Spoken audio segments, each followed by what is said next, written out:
What's up, Comic Book Nation? This is Russ Burlingame. I'm here with LaMonica Garrett at San Diego Comic-Con. And LaMonica is best known to us geek folk as the Monitor. Hey. It's funny because one of the things that's happened throughout the history of the Arrowverse over the last 8 years is fans always complain about the costume. Doesn't matter if it's a good one, if it's a bad one. Yeah. Nobody likes Scott.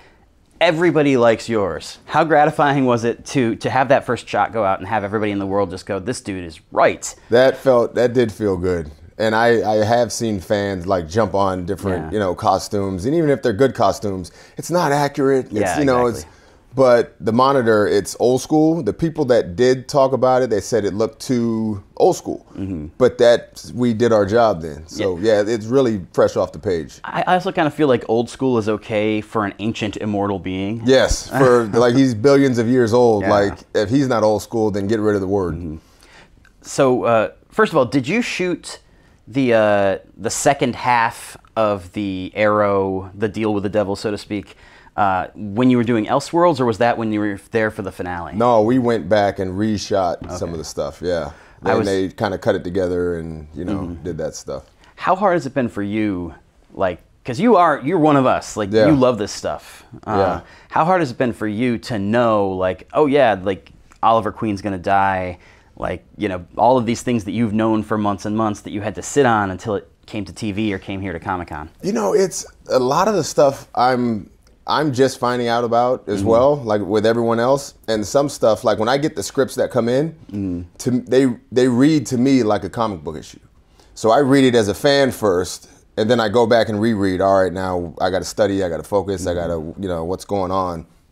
But a lot of the stuff, when it breaks, I'm finding out for the first time too. Like I didn't even know Crisis was happening when we were shooting Elseworlds. They kept me in the dark. My manager knew, but no one told me. So when it came across the screen at the end of the Elseworlds crossover, I was like, mouth dropped, phone started ringing. My manager was like, it was one of those kind of things. So I don't know a lot. I know a little bit, but the little I do know, it's hard to keep on the wraps. Like you're excited about it and you want to talk about it, but you can't.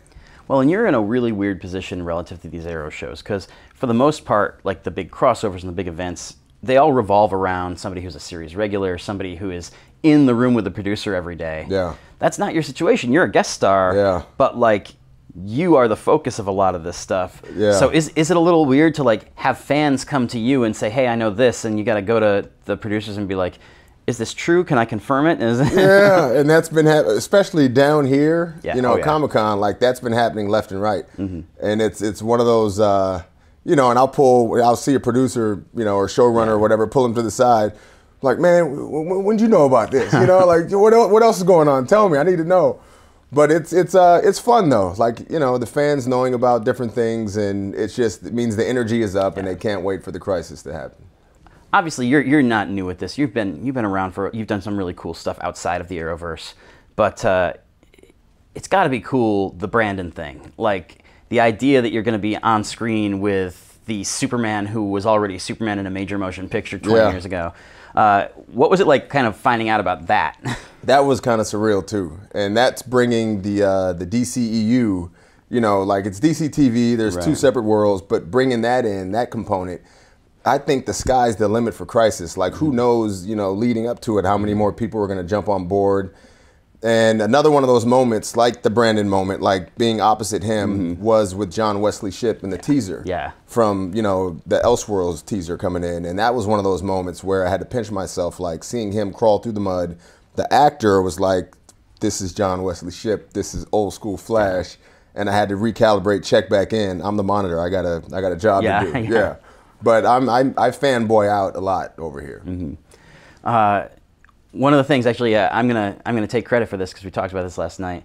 You got a chance to meet Marv Wolfman. Yes. How cool was that? Because again, like the first time I spoke with you, I was assuming you're an actor, that you probably have read a couple of these things, but it's not your thing. Yeah. And I asked you something, and you went for like 4 minutes.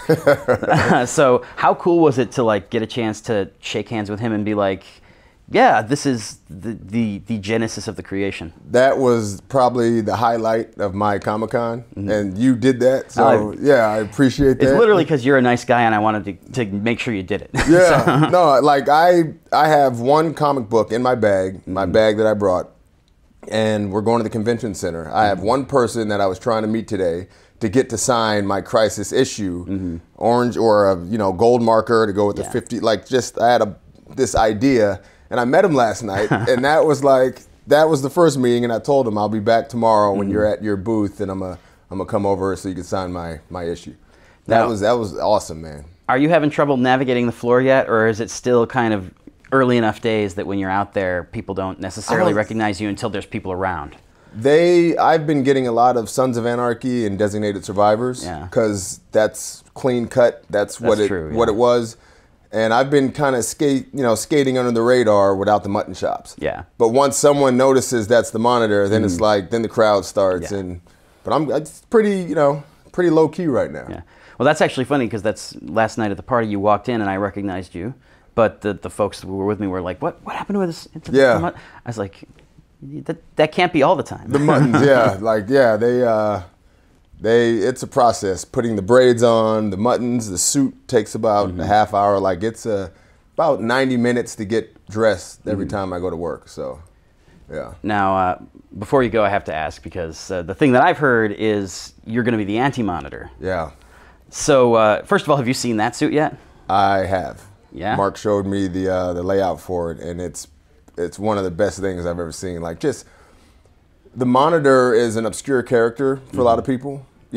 People hate the Monitor right now because of what he's doing for the world, but he's actually trying to do it for the the greater good. If you know the comic books, Anti-Monitor is not obscure. He's well known in Marvel, for Marvel fans and DC fans, as just one of the biggest bads that ever walked this planet.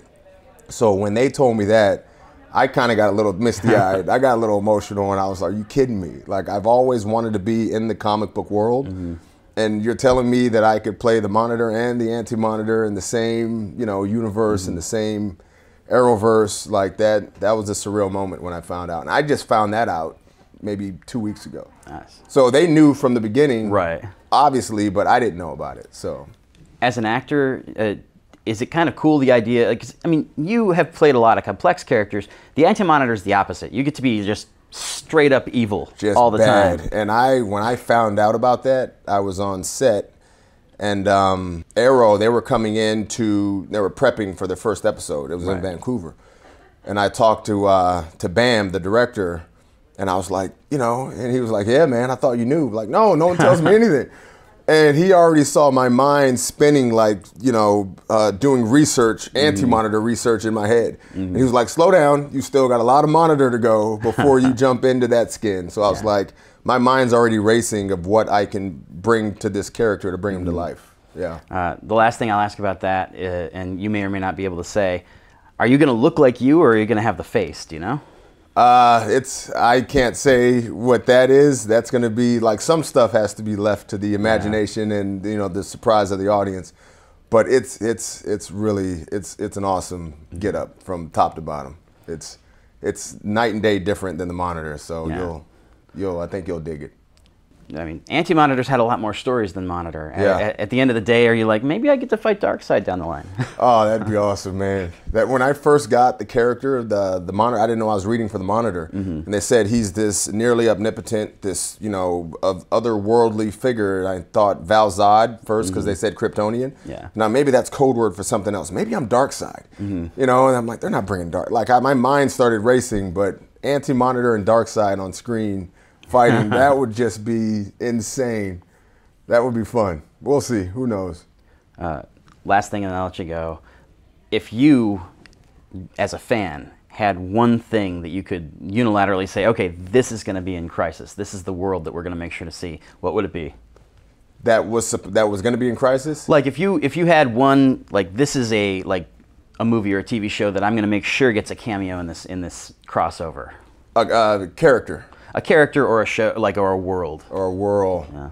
I would love to see the Guardians brought into it, like Oa, like some kind of Owen presence with lanterns and green, like just something from Oa, because that's where it all started for these guys. Like the Anti-Monitor and the Monitor, that's the world they lived in, and then they sprouted out. But that would be awesome. That'd be fun to watch.